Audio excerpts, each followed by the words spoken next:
राज्यांत बुधवारा राती पडिल्ल्या पावसान साबार जाग्यांचेर हुंवाराची परिस्थिती जाली।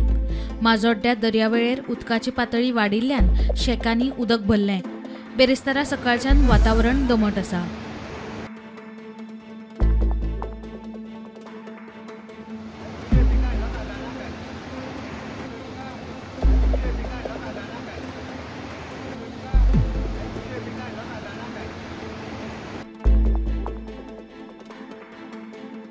बेळगांव गोय राष्ट्रीय महामार्गाचेर रामनगर ते अनमोड रस्त्यार सुरू केल्ल्या जड गाडयांच्या येरादारीन रस्त्याचे 3 तेरा जाल्यात। रामनगर लागसार आशिल्ल्या अस्तोली ब्रिजा लागीं पावसाक लागून परत एक फावट चिखल जाल्ल्यान गाडयो आडकून उरल्यो।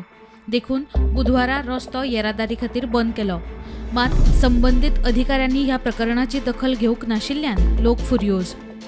ह्या मार्गाल्यान जे स्थानिक गावात वचपी ज्यो बसीस आसात त्यो बंद जाल्ल्यो आसात। तेका लागून विद्यार्थी आनी नागरिकांका तेजो जबर फटको बसलेलो आसा। तशेंच महामार्ग आसा तो वाहतुकी खातीर बंद जाल्ल्या कारणान गोव्यात वचपी आनी गोंयसून येवपी जी वाहनां आसात बसीस आसात ते तेंच्यांनी जगलबेट आसो तेसलोक आनवड हो पर्यायी मार्ग वाहतुकी खातीर अवलंबलेलो आसात। मात्र ह्या संदर्भात रस्तो खराब जाल्ल्या संदर्भात नॅशनल हायवे अथॉरिटीज आणि कारवार डिस्ट्रिक्ट प्रशासन आसात ते दुर्लक्ष करीत असल्या कारणान सध्या ह्या मार्गाचेर वाहतूक कोंडी जायत आसात आणि हो मार्ग वाहतुकी खातीर बंद जाल्लो आसा। प्रुडंटा खातीर Pramod Phonde. Bureau report prudent.